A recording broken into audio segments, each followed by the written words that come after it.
Hi, my name is Neil Shenvi, and I'm a theoretical chemist at Duke University. This is part 2 of a 5-part talk on the moral argument for God's existence. In the last section, I outlined the moral argument and explained some key concepts. In this section, I'd like to defend the first premise of the moral argument, the premise that if God does not exist, then objective moral values and duties do not exist. Or, to state the premise in the form of a question, do we need God to ground the existence of objective moral values and duties?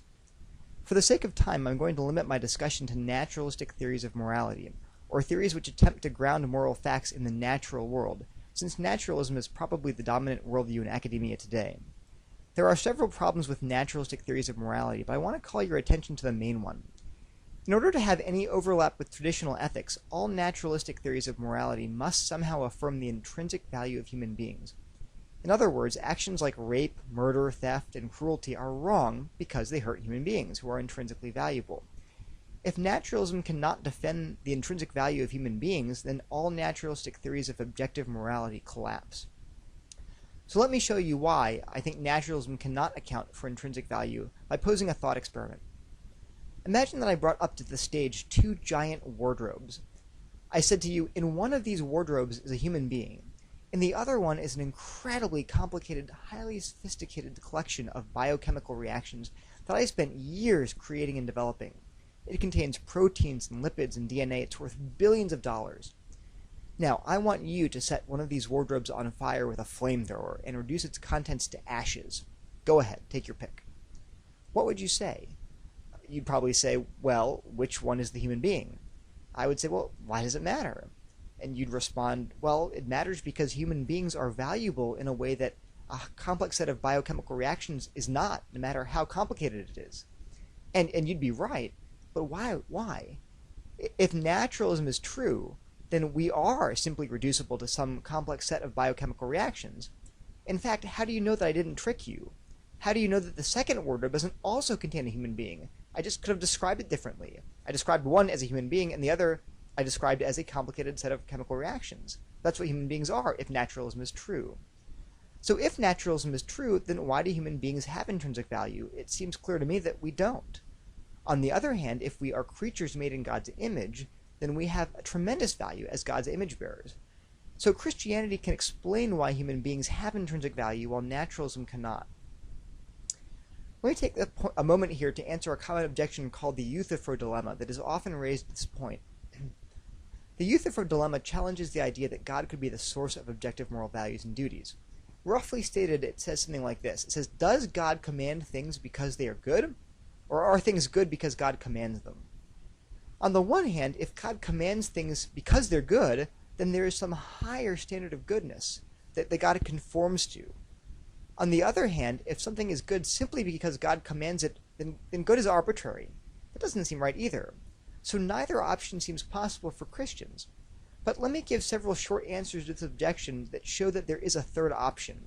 The dilemma can be avoided if we recognize that the moral nature of God is the ultimate paradigm and standard of goodness, and that his commands flow out of his moral nature.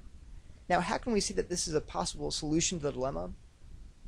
Well, first, when this objection was originally posed, it was posed in a polytheistic context, where the gods were not morally perfect at all. They were more or less just very powerful, superhuman beings, given to the same moral failings that we experience. So in that context, the Euthyphro Dilemma makes perfect sense. I mean, basically, Socrates was asked, where does goodness come from, since it certainly doesn't come from the gods? But Socrates did envision an idea called the good, which was the standard of goodness itself. What Christians claim is that God is that standard of goodness envisioned by Socrates, such that his moral nature, God's very moral nature, is the paradigm of goodness that Socrates foresaw.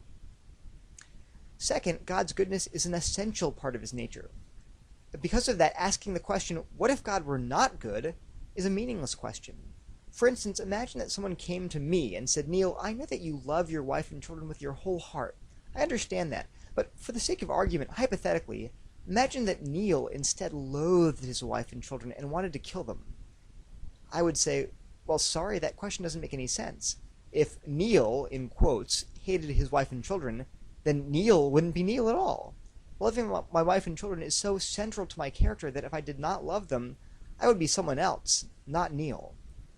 In the same way, goodness is such an essential part of God's character that if he were not good, he would not be God at all. Third, exactly the same dilemma can be raised for any realist theory of morality. For instance, if we say that human flourishing is the ultimate good, then we can ask, does something promote human flourishing because it is good? Or is it good because it promotes human flourishing? So the Euthyphro Dilemma is not a problem that's unique to theism. It can be applied equally to naturalistic theories of objective morality too. Fourth, even if we take the first horn of the dilemma, the idea that God commands things because they are good, we could then ask the question, well, why are good things good? What makes them good? Is there some higher standard of goodness to which they conform? Well, if there is, then we could then ask the question, why is this higher standard of goodness good?